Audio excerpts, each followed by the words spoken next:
Hallelujah, good morning. सुबह हो चुकी है। क्या उठ गए हैं? क्या पर्सनल मेडिटेशन कर लिया? क्या परमेश्वर के साथ में आपने अपना व्यक्तिगत समय बिता लिया है? मैं विश्वास करता हूं हां। तो आइए हम सब एक बार फिर से प्रभु के वचन पर मनन करें।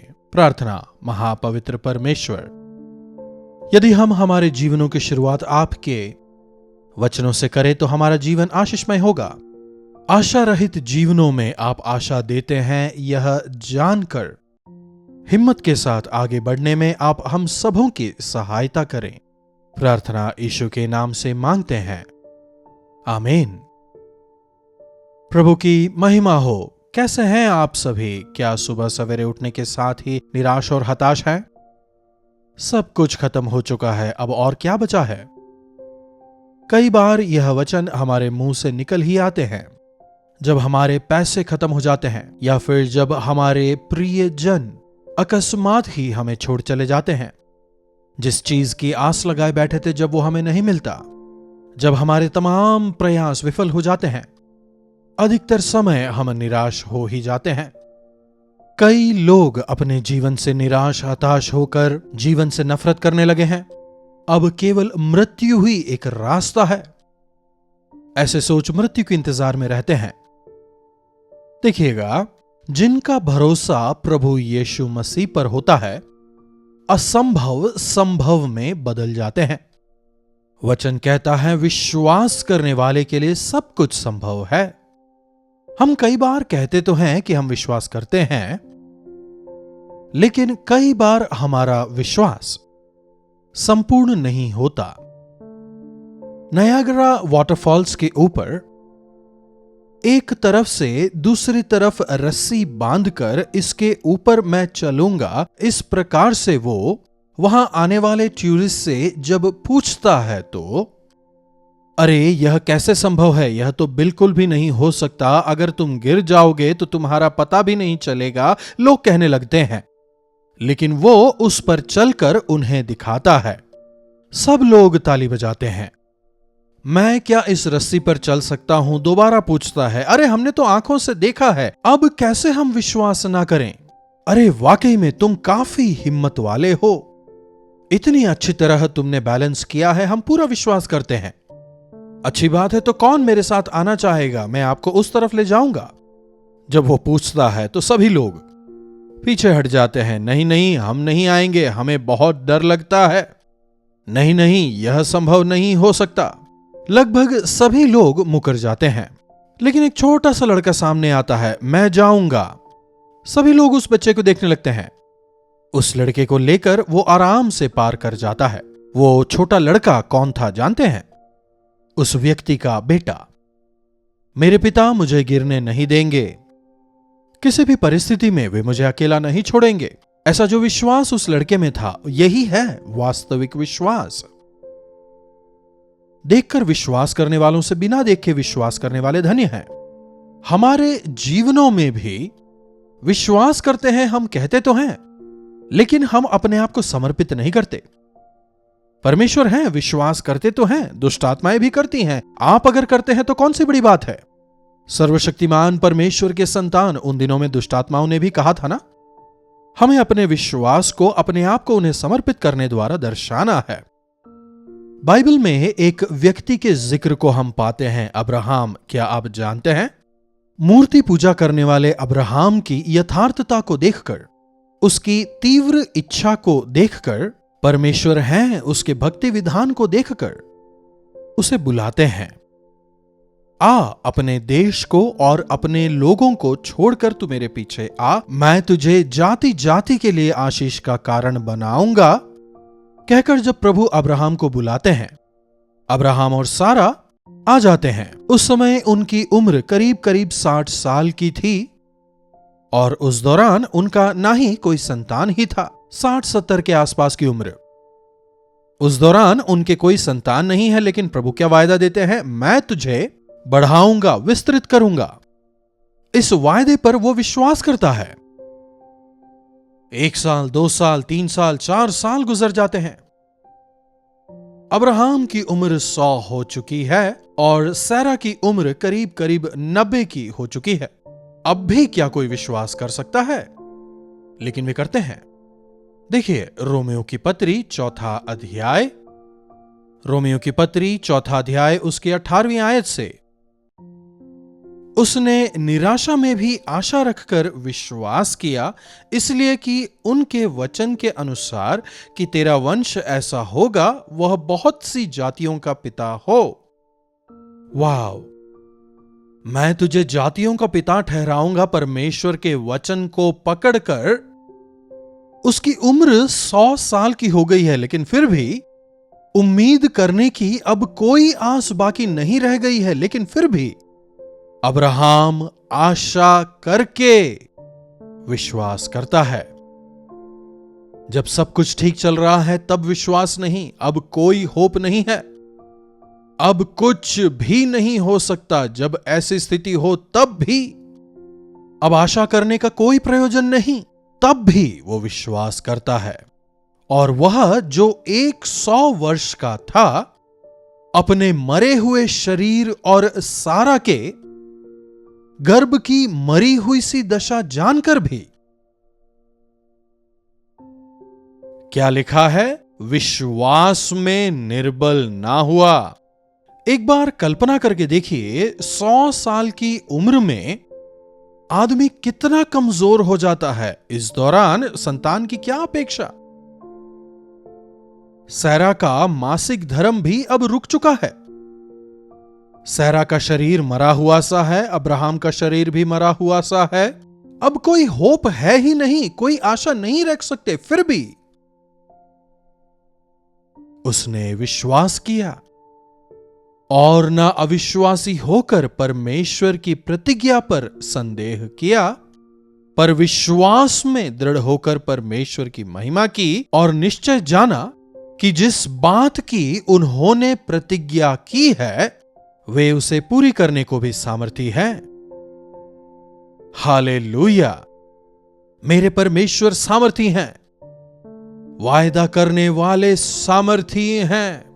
ऐसे विश्वास करके उस विश्वास द्वारा उसने सामर्थ पाया। इस कारण यह उसके लिए धार्मिकता गिना गया। आज कितने लोग, अब कोई आशा नहीं है, देयर इज नो होप, अब और कोई भी मार्ग नहीं है, आशा करने का कोई फायदा नहीं। Now there is no hope at all.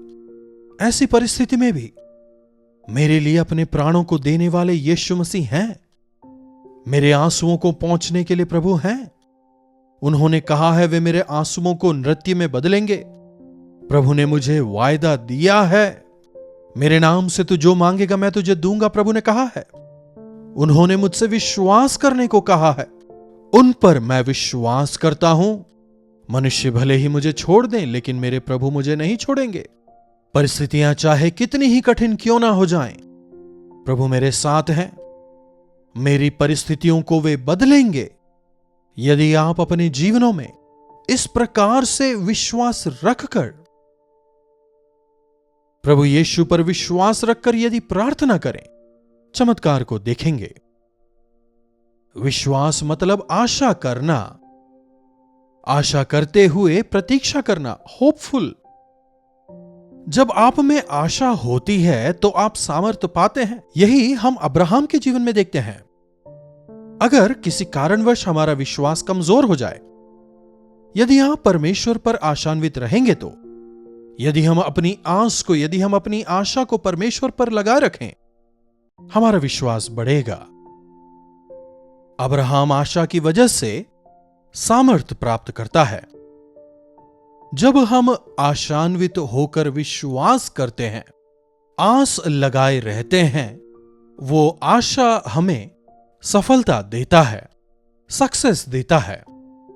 यकीनन जैसे परमेश्वर ने वायदा दिया था, जैसे अब्राहम ने विश्वास किया था, भले ही उन दोनों की उम्र ही निकल चुकी हो। अब्राहम, मैं तुझे जातियों का पिता बनाऊंगा। सैरा, तू जाति जाति की मां कहलाएगी। परमेश्वर वायदा पूरा करते हैं और उन्हें एक संतान देते हैं जिसका नाम इसहाक था। इसहाक को परमेश्वर आशीषित करते हैं। 100 गुना प्रतिफल वो अपने जीवन में प्राप्त करे ऐसा उसे आशीष देते हैं। अब्राहम से इसहाक, इसहाक से एसाव और याकूब होते हैं, और फिर याकूब से ही परमेश्वर पूरी इस्राएल जाति को तैयार करते हैं। तेरे गर्भ से राजाओं का जन्म होगा। तेरे गर्भ से का मतलब सारा के गर्भ से नहीं। कई बार हम इस बात को समझ नहीं पाते। मैं तेरी पीढ़ी पीढ़ी पीढ़ी पीढ़ी को आशीष करूंगा। हो सकता है तेरा केवल एक ही बेटा हो। मेरे पिता, मेरे दादा के केवल एक ही संतान थे, लेकिन मेरे पिता के हम 8 बच्चे हैं। अगर हम 8 लोगों के संतानों का हिसाब लगाएं तो पता नहीं कहां पहुंच जाएगा। परमेश्वर ने आशीष दी कि तुम फलवंत हो और भूमि में फैल जाओ। परमेश्वर परिवारों को आशीष देते हैं, और परमेश्वर द्वारा आशीषित परिवारों से महान लोग बाहर निकलते हैं। जॉनथन एडवर्ड्स एक अच्छे विश्वासी थे और उन्होंने एक अच्छे विश्वासी से विवाह किया। यदि उनके परिवार पर गौर किया जाए, उनकी आने वाली पीढ़ियों पर यदि गौर किया जाए, वे सभी लोग अपने जीवनों में उन्नत स्थानों में पहुंचते हैं। कोई सेनेटर्स हुए, कुछ लोग डॉक्टर्स हुए, और कुछ लोग लॉयर्स हुए। इस प्रकार से वे सभी लोग, आने वाली पीढ़ी आशीषित रही। उनमें से एक भी, चाहे चोर हो या फिर व्यभिचारी हुआ हो, ऐसा कोई भी नहीं हुआ। इतिहास इस बात का गवाह है। करीब करीब उसी समय के आसपास जूक्स मैक्स, एक नास्तिक, एक अविश्वासी से विवाह करता है। उसकी पीढ़ी पर यदि गौर किया जाए, उसकी पीढ़ी के कई सारे लोगों को, कईयों को देश निकाला दे दिया गया था। कुछ लोग हत्यारे होते हैं, कुछ चोर बनते हैं। उनमें से एक भी योग्य नहीं हुआ। परमेश्वर पर विश्वास करने वाले परिवारों को प्रभु आशीष देते हैं, उनकी पीढ़ियों को प्रभु आशीषित करते हैं। अब्राहम ने परमेश्वर पर विश्वास किया, इसलिए परमेश्वर के वायदे पर उसने विश्वास किया, इसलिए निराशा भरी अवस्था में भी वो आशान्वित रहा। इसलिए आशान्वित रहकर उसने अपने विश्वास को स्थिर किया। इसलिए रेत के कण के समान मैं तेरी जाति को बढ़ाऊंगा, यह वायदा पूरा हुआ। यह वायदा केवल इस्राएली प्रजा के लिए ही नहीं है। मसीहा, उद्धारकर्ता, संसार को बचाने वाले इसी जाति से आएंगे।